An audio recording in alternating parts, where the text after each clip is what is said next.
इस कार्यक्रम के पुण्यार्चक हैं गुणायतन परिवार। गुणायतन परिवार द्वारा भोपाल में बड़ी सार्थक पहल की गई है, जिसमें बच्चों को संस्कार युक्त और गुणवत्तापूर्ण शिक्षा देने का मौका मिल रहा है। ये बच्चों की व्यवस्था की गई है, जिसमें 6वीं 7वीं के बच्चे इस साल लिए जाएंगे और 11वीं 12वीं और सीए फाउंडेशन के बच्चों को यहाँ रखा जाएगा। ये मेधावी छात्रों को प्रावीण्य के आधार पर उसे प्रविष्टि मिलेगी। पूरे देश भर से प्रविष्टियाँ आएगी। प्रत्येक कक्षा में मात्र 30-30 बच्चों का ही चयन होगा और चयनित बच्चे वे होंगे जो अपनी प्रतिभा के बल पर चुने जाएंगे और उनको एक प्रकार की स्कॉलरशिप दी जाएगी। ये छात्रवृत्ति के तहत पढ़ेंगे। गुणायतन के समाज कल्याण की दिशा में एक बहुत अच्छी पहल है और ये सार्थक पहल है। इसकी शुरुआत भोपाल से हो रही है। ये भोपाल वालों के लिए बहुत गौरव का विषय है। इसके लिए गुणायतन के साथ विद्यासागर इंस्टीट्यूट और सेज और एपीटी, इन तीनों को भी मैं बहुत बहुत आशीर्वाद देता हूँ।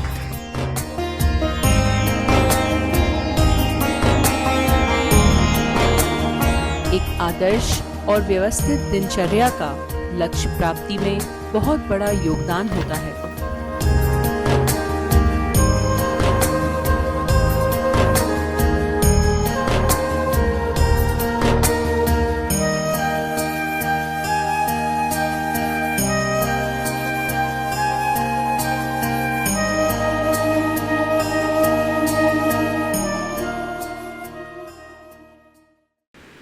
एक 17 साल का बच्चा भी था। कहा, महाराज जी इसे देखिए ना, पहले सब काम बहुत तत्परता से करता था, बड़ी रुचि और लगन थी। आजकल इसके मन में सब कार्यों के प्रति अरुचि सी हो गई है। अब पढ़ाई के तो नाम से भी चिढ़ता है। सबसे इसका मन हट गया। एक दिन एक बहन जी आई, उसने कहा, महाराज जी पहले मेरा धार्मिक कार्यों में बड़ा उत्साह रहता था, बड़ी रुचि होती थी। आप लोग आते थे तब भी मैं बड़ी उमंगों से आती थी, लेकिन आजकल मेरी सारी रुचि ख़त्म हो गई, सबसे अरुचि हो गई। मन करता है कि बस कहीं जाऊं ही नहीं, अपने काम में ही रहूं। एक व्यक्ति आया, उसने कहा, महाराज जी बहुत सालों से व्यापार कर रहा हूँ और अभी तक मैंने व्यापारिक क्षेत्र में जहाँ भी हाथ डाला बहुत आगे बढ़ा, लेकिन अब कुछ दिनों से मेरी सारी रुचि ही खत्म हो गई। अब कुछ काम करने का मन ही नहीं पकड़ता, ऐसा लगता है सब खत्म। एक बार एक साधक ने कहा कि पहले मैं अपनी साधना में बड़ा उत्साह रखता था, मेरी बड़ी प्रगाढ़ रुचि रहती थी। अब न तो सामायिक में मन लगता है और न ही कुछ अध्ययन साधना आराधना करने की मेरी कोई रुचि रह गई। ऐसा लगता है बस जैसे कि सब कुछ जो है सो छूट गया। ये सब जो प्रणतियाँ हैं, ये एक प्रकार की भावनात्मक दुर्बलता है, जिसे हम एक शब्द में कह सकते हैं अरुचि। और ये कभी भी किसी भी मनुष्य के हृदय में किसी भी रूप में प्रकट हो सकती है। ये अरुचि एक ऐसी भावनात्मक दुर्बलता है जो हमें लौकिक और पारमार्थिक दोनों क्षेत्रों में कमजोर बना देती है। अरुचि केवल बाहर के कामों से नहीं होती, ये भीतर के संबंध में भी होती है। हमें इस अरुचि को गहराई से देखना है। आज हम अरुचि के स्वरूप को, उसके कारण को और परिणाम को समझते हुए उसके समाधान का रास्ता खोजेंगे। सबसे पहली बात है मन हट जाए। किसी भी काम से मन का हट जाना। लोगों के साथ ऐसा होता है, जहां मन है वहां काम नहीं, जहां काम है वहां मन नहीं। कोई काम है तो मन नहीं लग रहा है, और जहां मन है वहां कोई काम ही नहीं है। ऐसे लोग होते हैं ना बहुत सारे। अरे कौन करे। ये अरुचि के लक्षण है। हर व्यक्ति के जीवन में ऐसा घटता है, कई कार्य जो होते हैं बड़े रुचिपूर्वक करते हैं, कुछ कार्य होते हैं जो मन मार करके करते हैं। प्राय लोगों को लौकिक कार्यों में तो रुचि दिखती है, धार्मिक कार्यों में लोगों की अरुचि होती है। धार्मिक कार्यों में उनको ठेल ठेल के भेजना पड़ता है, और दुनियादारी के कामों में तो वो अपने आप 4 पांव से दौड़ जाते हैं। ये अंदर की अभिरुचि को दर्शाती है। अगर आपका कार्य है और मन नहीं है तो समझ लेना अरुचि है। ये अरुचि आपको आगे नहीं बढ़ने देगी, इसे हमें देखना है। आप किसी भी क्षेत्र में आपके अंदर का उत्साह कायम रहना चाहिए, वो बना रहना चाहिए। दूसरी बात, कभी कभी जब अरुचि होती है तो जो हमारा कर्तव्य है वही हमें बोझ लगने लगता है। जो पहले बहुत सहजता में करते थे अब भार लगने लगता है। यह अरुचि की निशानी है ना। एक बार बिहार करके आए, थोड़ा लेट हो गए, सामायिक का समय था। एक महाराज ने कहा, गुरुदेव के साथ की बात है, एक महाराज ने कहा आप सामायिक भी करनी पड़ेगी। क्या? सामायिक भी करनी पड़ेगी। गुरुदेव ने कहा सामायिक भी करनी पड़ेगी, ये तुम्हारी अरुचि को दर्शाता है। सामायिक करनी है, ये तुम्हारा उत्साह होना चाहिए। क्या होता है? अंदर की रुचि जब जगती है तो कोई भी काम हमारे लिए सहज हो जाता है, और रुचि नहीं तो वही भार हो जाता है। हम लोग करते हैं, हम प्रवचन करते हैं, रुचिपूर्वक करते कि अरुचि से करते? रुचिपूर्वक करते तो हमारे लिए सहज है। अरे यार अब प्रवचन भी करना पड़ेगा, है ना। अब बताओ, तुम लोगों की तो साप्ताहिक छुट्टी होती है, यहाँ तो एक दिन की छुट्टी नहीं है। एक आध दिन कहो तो आप लोगों का मन आगे पीछे होने लगता है। हाँ, क्या होगा? ये अरुचि है। अगर काम सहज दिखे तो समझना अरुचि है, और काम भार दिखने लगे तो समझ लेना अरुचि है। जो भी काम करो रुचि पूर्वक करो, भार भी सहज हो जाएगा, और अरुचि होगी तो सहज काम भी भार बन जाएगा। सीधी सी बात है। रुचि पूर्वक करो, रुचि जगाओ, बड़ा बड़ा बोझिल काम भी सहज हो जाएगा। मन मार कर नहीं, मन बना कर करो। मन को तैयार करो उत्साह से।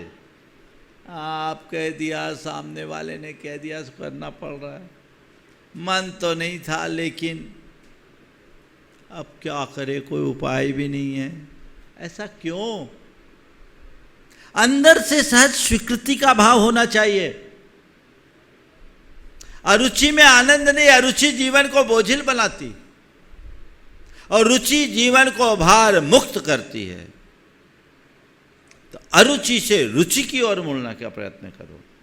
अपने अंदर की रुचि जगाइए, जिससे जीवन की दिशा बदले, दशा बदले। और जब ऐसी अरुचि होती है तो फिर भाव शून्यता भी हो जाती है।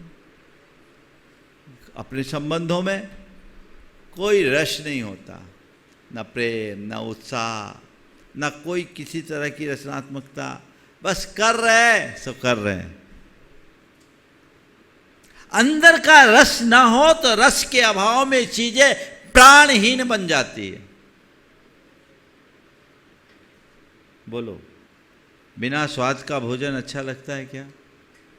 हाँ, और अरुचि होने पर स्वादिष्ट पदार्थ भी तुम्हारे लिए रुचिकर नहीं लगते, और रुचि रहने पर बेस्वाद वस्तु भी रुचिकर लग जाती है। रुचि को जगाने के लिए मन में भूख जगनी चाहिए। अपने जीवन का अनुभव थोड़ा सा पीछे जाओ, जोर की भूख लगी हो और माँ से कहा कि भोजन दे दो, बेटा रुक जा सब्जी तैयार हो रही है, अब तो ऐसे ही थोड़ा दे दो, और माँ ने रोटी दी है और किनारा तोड़ तोड़ करके खा लिया बिना सब्जी के, और बड़ा आनंद से खा रहे हैं, है अनुभव? क्यों? अंदर भूख है। और जब पेट भर जाए तो रसगुल्ला भी रुचिकर नहीं लगता। पेट भरने के बाद नहीं, तुम्हारे मन में भूख होनी चाहिए, भूख पिपासा, ये तुम्हारे अंदर रुचि जगाती है, और जो भूख खत्म हो जाने पर रुचि मर जाती है। तो जो भी काम करो उसके प्रति प्रबल चाह होनी चाहिए, इच्छा होनी चाहिए, तो वो तुम्हारे लिए उसकी पूर्ति करे। उससे जीवन में समरसता और सरसता आती है। आपस में बात भी कर रहे बिना मन के, काम भी कर रहे बिना मन के, भोजन कर भी रहे हैं बिना मन के, करा भी रहे हैं बिना मन के, तो क्या होगा? सब शून्य होगा। ये अरुचि के लक्षण। और फिर जब ऐसी अरुचि होती है तो ऐसे व्यक्ति का अपनी आत्मा से भी कोई लगाव नहीं होता। आध्यात्मिक क्षेत्र में तो फिर रुचि के अभाव में कुछ होता ही नहीं, है ना? सब कर लिया, अब बस सामायिक करनी बाकी है। ये बस जो लग गया ना, खत्म। ये बस क्यों? किसके बस में हो? लगता है, आता है सबके प्रैक्टिस में ये चीजें आ जाती है। अरे अब बस ये और कर ले, बस ये और कर। बस नहीं, अभी तो करना है, करके ही दम लेना है। मैंने ऐसे बहुत लोगों को देखा, इन दिनों मेरे संपर्क में आए, जो ऐसे लोग जो लगातार 24 घंटे काम कर रहे, 24 घंटे लगातार काम कर रहे हैं, कई बार तो और ज्यादा समय। चर्चा में करके ही दम लेंगे। क्या? करके ही दम लेंगे। क्यों? क्रिएटिव काम में अगर रुकावट आ जाए तो काम की गति रुक जाती है, और जिसके अंदर रचनात्मक कार्यों के प्रति रुचि होती है वह कभी थकता नहीं, वह कभी थमता नहीं। उसके लिए बस नहीं, अभी बहुत कुछ बाकी है। अब ये अरुचि होती क्यों है? सबसे पहली बात, उद्देश्य स्पष्ट न होना। कोई काम हम करें, हमें यही पता नहीं कि हम क्यों कर रहे हैं, तो उसमें रुचि क्या होगी? कोई भी कार्य करे तो उसका उद्देश्य स्पष्ट होना चाहिए। हम कर रहे हैं, क्यों कर रहे हैं, ये हमारी दृष्टि में होनी चाहिए। अगर उद्देश्य स्पष्ट है तो उसका परिणाम भी हमारे सामने दिखता है, तो रुचि बनी रहती है। बिना उद्देश्य यदि कोई कार्य करेंगे तो रुचि निश्चित रूप से नष्ट होती है, खोती है। अपनी रुचि जगाना है तो सोद्देश्य कार्य करना शुरू कर दीजिए। ये कार्य मुझे करना है तो करना है, ये बातें आनी चाहिए। और कई बार अरुचि के कारण एक और हो जाता है, अधूरी समझ होती है और गलत अपेक्षाएं हो जाती हैं, ये भी अरुचि है। अधूरी समझ और संगत अपेक्षा, ये दोनों हमारी अरुचि को बढ़ा देती है। हमने कार्य शुरू कर दिया लेकिन आगे पीछे देखा नहीं, ये काम क्या है, इसको अंजाम देने में हमें क्या क्या करना पड़ेगा, क्या क्या समस्याएं आ सकती है, चलो दौड़ गए। भैया पहले से सोच विचार कर करो। अगर आपकी समझ अधूरी होगी तो आपका दृष्टिकोण सही नहीं होगा, दृष्टिकोण सही नहीं होगा तो आपके मन में फिर रुचि नहीं जगेगी, आप अधीर हो जाओगे, आपका मन टूट जाएगा। आप काम करो, सोच समझ करके करो, उसके परिणाम की अपेक्षाएं भी स्पष्टता के साथ जोड़ करके करो तो आपकी रुचि जगी रहेगी। फिर अरुचि का तीसरा कारण है मन का अन्य विषयों में उलझ जाना, जो हमारा लक्ष्य उससे हट करके, जिसको आप दूसरे शब्दों में कहते हैं डिस्ट्रैक्शन। जिन विषयों में मोह है वो कार्य के बीच में रुकावट बनेंगे। आप बैठे हैं पढ़ने के लिए, बाजू में मोबाइल है, और थोड़ा सा उसको देख लें, अब वो सामने आ गई बात, तो फिर आपकी पढ़ाई में मन लगेगा क्या? चलो एक देख लेते हैं, देखते देखते एक रील के बाद दूसरा आ गया, दूसरे के बाद तीसरा, तीसरे के बाद चौथा, तो रील ही चला जाता है, सब रील में खो जाते हैं, रियल तो हाथ से निकल जाता है। जिसके लिए हम बैठे उद्देश्य सामने नहीं, काम कैसे होगा उसकी तरफ हमारी दृष्टि होनी चाहिए। और अरुचि का एक आध्यात्मिक कारण है अपनी अंतरात्मा की अनदेखी। जब हम अपनी आत्मा की आवाज़ सुनना छोड़ देते हैं तब हमारी सारी गतिविधियां हमारे लिए प्राणहीन लगने लगती है, उनका कोई अर्थ नहीं रहता। और ऐसा व्यक्ति अपनी आत्मा की ही उपेक्षा कर देता है।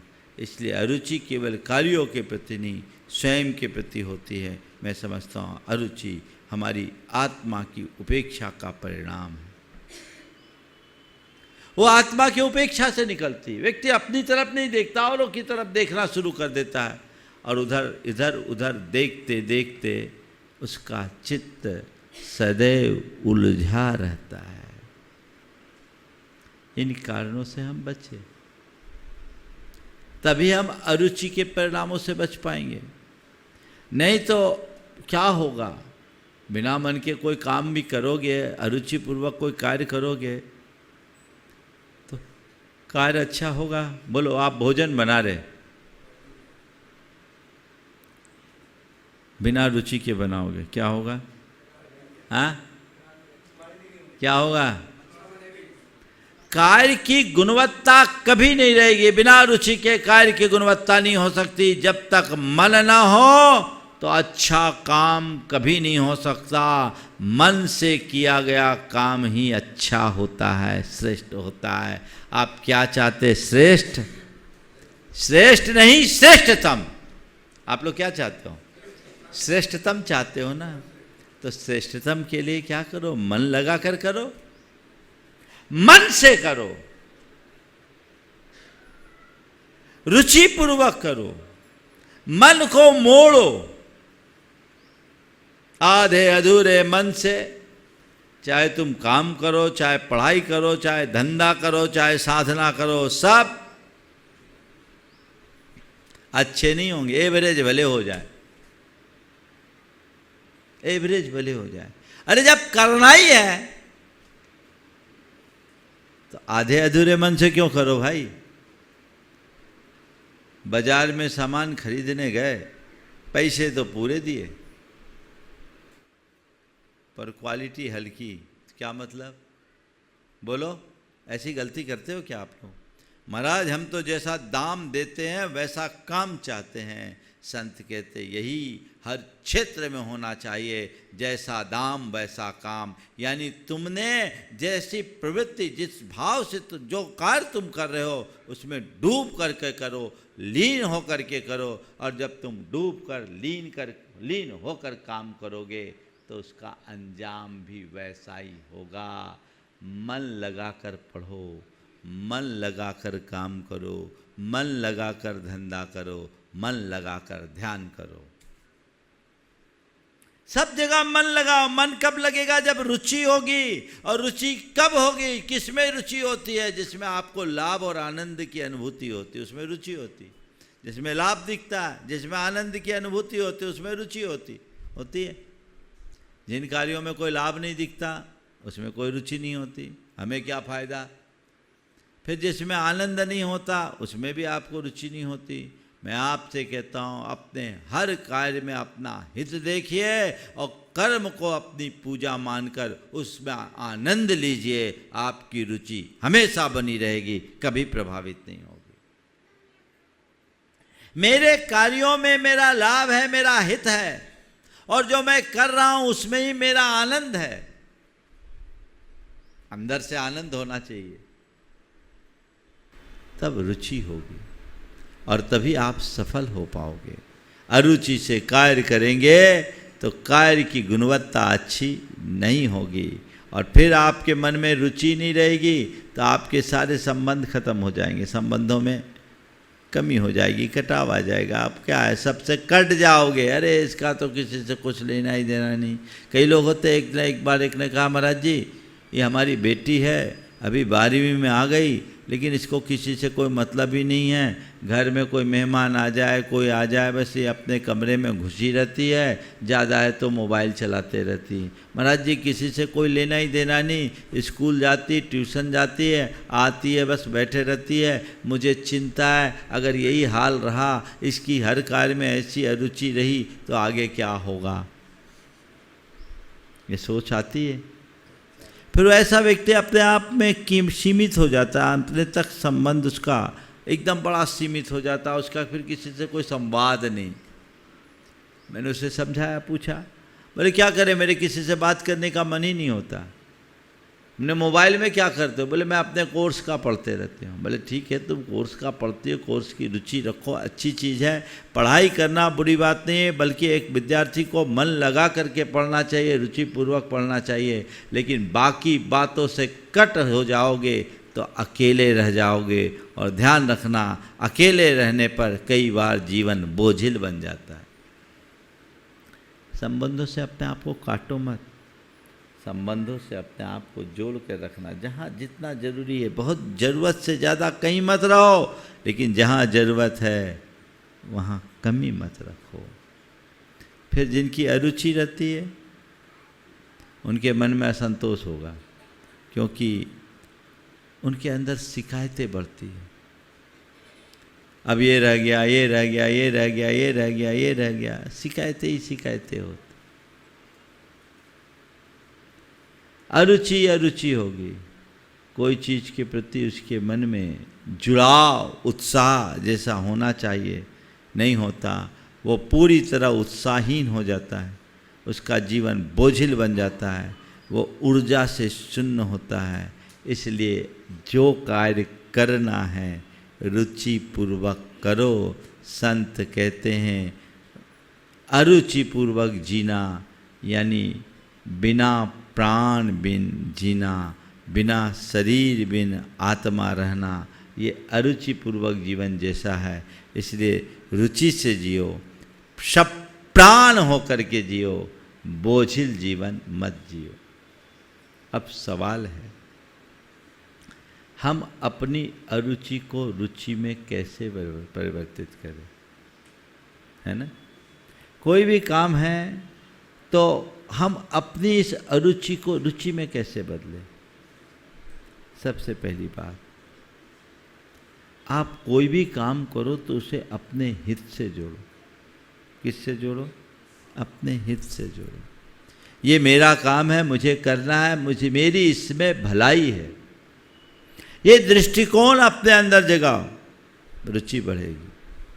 अपना हित, अपनी भलाई जब तक अपनी दृष्टि में नहीं आएगी, कार्य में रुचि नहीं होगी। तो हम जो भी काम करें, ये मेरा काम नहीं, ये मेरा धर्म है, ये मेरी पूजा है, ये मुझे करना है। एक विद्यार्थी अध्ययन को अपना धर्म माने, एक गृहिणी घर के कार्य को अपना कर्तव्य माने, एक व्यापारी अपने व्यापार को अपना कर्तव्य माने, एक साधक अपनी साधना को अपना कर्तव्य माने, उसमें अपनी हित बुद्धि जगा करके रखे, तो स्वाभाविक तौर पर रुचि होगी। अब पढ़ना पड़ रहा है, काम करना पड़ रहा है, धंधा करना पड़ रहा है, साधना करनी पड़ रही है, तो पड़ रहा है, पड़ रही है तो पढ़ ही रहोगे, क्या होगा? पढ़ नहीं रहा है, करना है, क्योंकि ये मेरी अपनी चॉइस है, किसी के द्वारा थोपा नहीं गया है, ये मेरा अपना कर्तव्य है।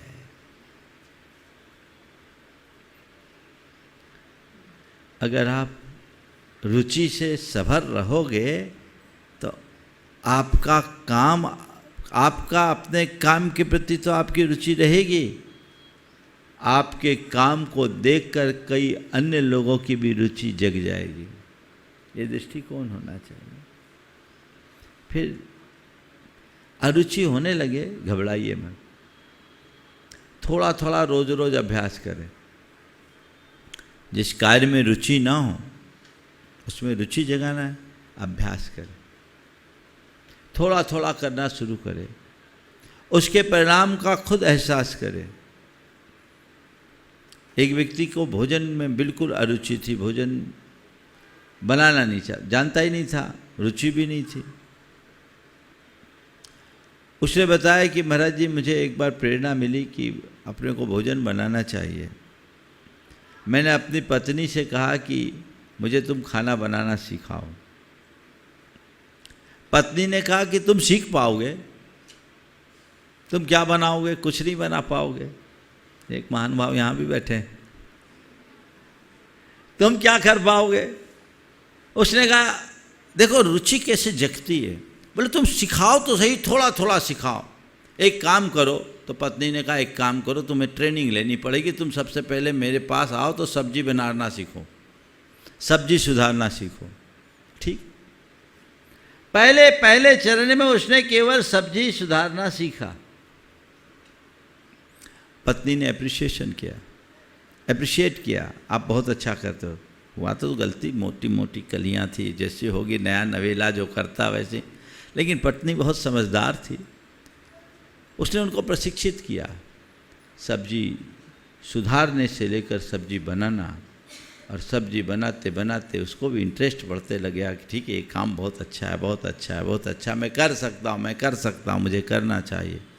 करते करते रोटी भी बनाने लगा, और आज ये हाल है कि पत्नी से ज़्यादा स्वादिष्ट भोजन पति बना लेता है। ये सोच है। हमेशा ध्यान रखना, रुचि मन से नहीं अभ्यास से जगती है। अभ्यास जगह बढ़ाओ, रुचि जगेगी। थोड़ा थोड़ा थोड़ा थोड़ा थोड़ा थोड़ा करो। एक व्यक्ति की स्वाध्याय में बिल्कुल रुचि नहीं थी, पढ़ लिख करके आया था, आप सुनकर के आश्चर्य करोगे, इंजीनियरिंग करके आया बाहर से। मैं यहीं मध्य प्रदेश में राहतगढ़ में था, बहुत पुरानी बात है। तो एक प्रोफेसर थे, उनके साथ वो था, वो आया, वो जा रहे थे सागर, बोले कि चलो महाराज जी राहतगढ़ में दर्शन कर लो। गया, आके दर्शन करके आया, तो बैठा, मेरे से बहुत सारी चर्चाएं प्रोफेसर साहब ने की, वो चुपचाप सुनता रहा। सुनने के बाद बहुत देर बाद जब पूरी चर्चा हो गई तो बोला महाराज जी मैं आपके पास आने के बाद तो मैं आज एकदम अलग फील कर रहा हूँ। बोले क्या हो गया। बोले महाराज जी ये कह रहे थे कि महाराज के पास जाना है, तो मैंने सोचा हम लोगों का महाराजों से क्या लेना देना, अब महाराज से क्या बात करेंगे, महाराज तो संस्कृत में बात करेंगे,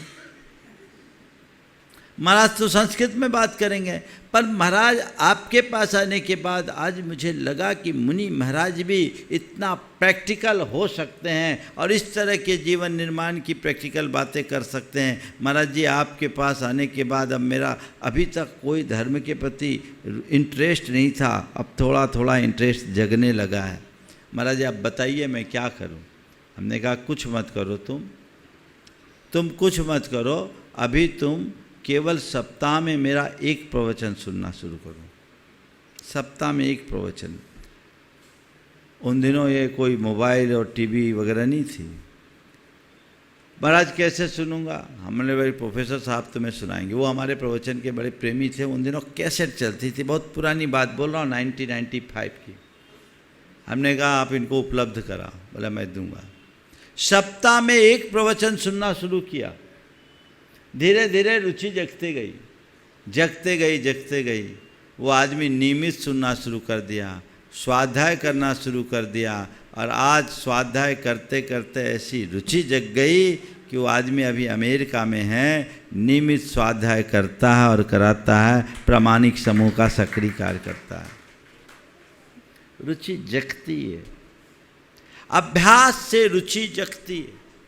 शुरुआत कीजिए, थोड़ी थोड़ी शुरुआत कीजिए। जिन लोगों को लगता है अरे हमें कुछ समझ में नहीं आता, ठीक, हमें भी आपकी बात समझ में नहीं आती, शुरू तो करो भाई। शुरुआत करोगे तभी परिणाम आएगा, बिना किए कुछ नहीं होता। तो धीमी धीमी ही सही शुरुआत होनी चाहिए। शुरुआत करते जाइए, आगे बढ़ते जाइए तो काम होगा। और हमेशा एक भावना भाव, जो काम करना है अंदर से एक प्रार्थना करो, हे प्रभु मैं ये कार्य अच्छे से कर सकूं, मुझे रुचिपूर्वक ये कार्य करना है, अच्छे से कार्य करना है, अच्छे से कार्य करना है। यदि ये भाव अंतर मन में जगने लगेगा तो उत्साह अपने आप जागृत होगा और ये उत्साह हमें अच्छा परिणाम दे पाएगा। इसको हमें देखना चाहिए। और जो कार्य हमने किया कदाचित वो छूटने लगा है तो वापस उस कार्य के साथ अपना संबंध जोड़ना शुरू करो। ये छूट गया, मुझे फिर करना है, ये छूट गया, मुझे फिर करना है, मुझे ये कार्य करना है, ये कार्य करना है, ये कार्य करना है। ये भाव अंतर मन में जग जाए ना तो आपकी अरुचि रुचि में परिवर्तित हो सकती है। किसी भी कार्य में अंदर से अपने आप को तैयार करना होगा।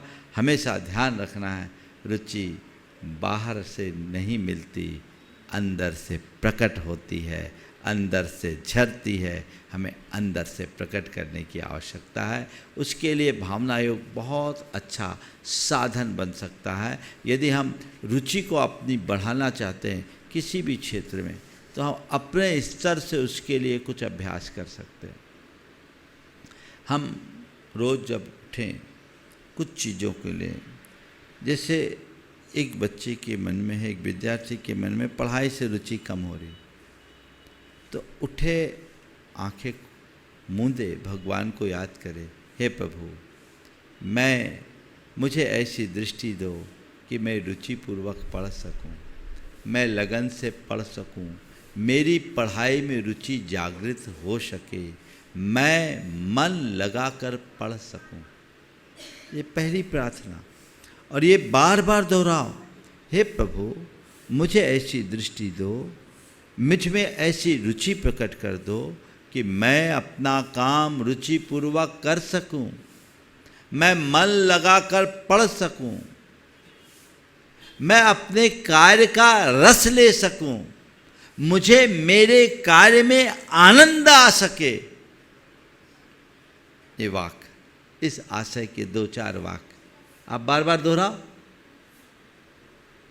सुबह दोहराओ, दोपहर दोहराओ, शाम दोहराओ, जब मौका आए आप दोहराओ। इससे क्या होगा? आपके अंदर रुचि का भाव जागृत होगा। फिर दूसरे चरण की है प्रतिक्रमण। आज दिन भर में मैंने जो काम किया, कौन कौन सा कार्य अरुचिपूर्वक किया, मैंने अपने कार्यों में उदासीनता रखी, मैंने अपने कार्यों से अरुचि रखी, मेरी इस अरुचि के कारण मेरा कार्य रुका, मुझ में रुकावट आई।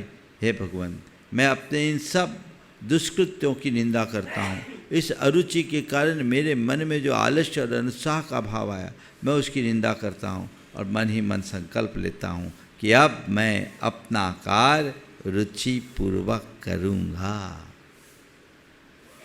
फिर प्रत्याख्यान, मुझे अपना कार्य रुचिपूर्वक करना है, मुझे अपने कार्यों में उत्साह रखनी है, मैं अपने काम को रस लेकर करना चाहता हूँ।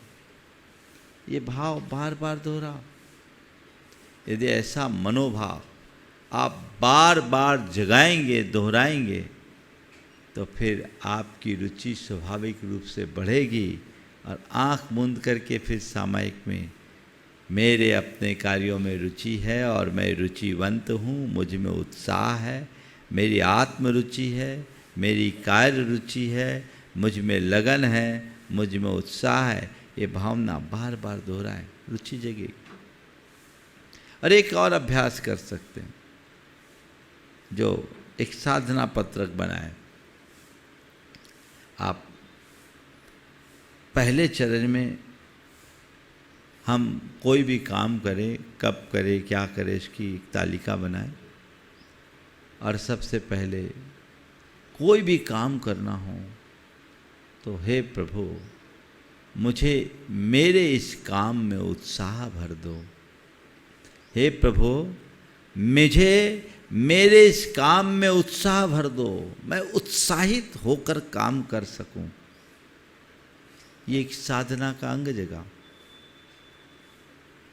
मैं काम करने के पहले हे प्रभु, मेरे इस काम में उत्साह भरो, मैं उत्साहित रहूं, ये कमांड अपने मन में डालिए। फिर आज मेरे काम में कहाँ कहाँ मन नहीं लगा। सुबह तो आपने उत्साह भरने की बात की, फिर देखिए बीच में कहाँ मेरा काम मन न लगा, कहाँ मेरी अरुचि हुई, उसे नोट करिए, नोटिस में लीजिए और अपने मन ही मन उसकी निंदा कीजिए कि ये कार्य मैंने गलत किया, मुझे इससे बचना है, मैं इसकी निंदा करता हूँ।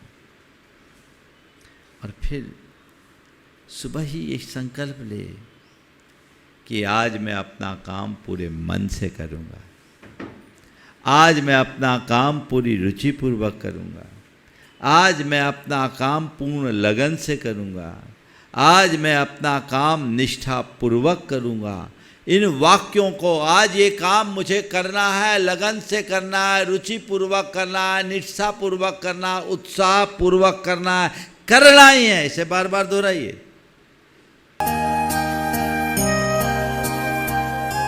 मुलायतन परिवार द्वारा भोपाल में बड़ी सार्थक पहल की गई है, जिसमें बच्चों को संस्कार युक्त और गुणवत्तापूर्ण शिक्षा देने का मौका मिल रहा है। ये बच्चों की व्यवस्था की गई है, जिसमें 6वीं 7वीं के बच्चे इस साल लिए जाएंगे और 11वीं 12वीं और सीए फाउंडेशन के बच्चों को यहाँ रखा जाएगा। ये मेधावी छात्रों को प्रावीण्य के आधार पर उसे प्रविष्टि मिलेगी। पूरे देश भर से प्रविष्टियाँ आएगी। प्रत्येक कक्षा में मात्र 30-30 बच्चों का ही चयन होगा और चयनित बच्चे वे होंगे जो अपनी प्रतिभा के बल पर चुने जाएंगे और उनको एक प्रकार की स्कॉलरशिप दी जाएगी। ये छात्रवृत्ति के तहत पढ़ेंगे। मुलायतन के समाज कल्याण की दिशा में एक बहुत अच्छी पहल है और ये सार्थक पहल है। इसकी शुरुआत भोपाल से हो रही है। ये भोपाल वालों के लिए बहुत गौरव का विषय है। इसके लिए मुलायतन के साथ विद्यासागर इंस्टीट्यूट और सेज और एपीटी, इन तीनों को भी मैं बहुत बहुत आशीर्वाद देता हूँ।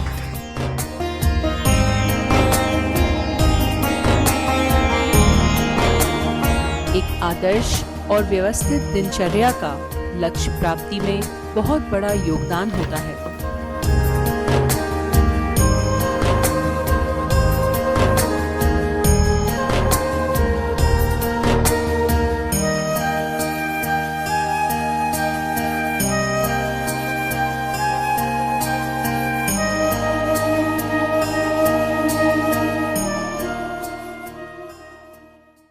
इस कार्यक्रम के पुण्यार्जक थे गुणायतन परिवार।